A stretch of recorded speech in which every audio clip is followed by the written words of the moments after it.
They called him the Mad Monk, but behind those piercing eyes was a man who would control an empire.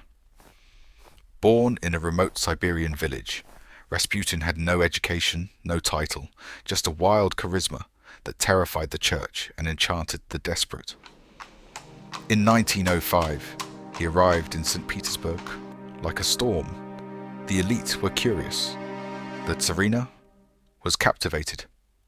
Her son, the heir to the throne, was dying from a bleeding disorder. Every doctor failed, until Rasputin arrived.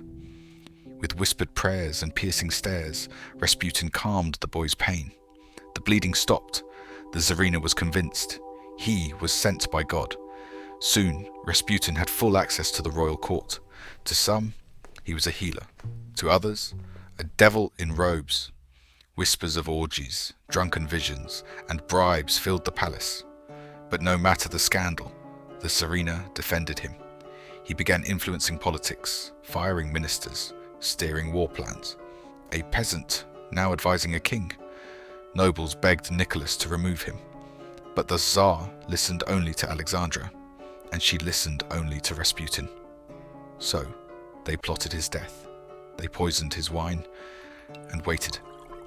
But Rasputin didn't die. They shot him in the chest. Still, he stood up and ran. It took 3 bullets, a beating, and drowning in a frozen river to finally end him.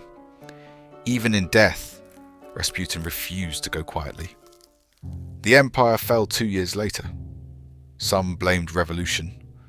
Others blamed the monk. His influence had warped the royal family from within.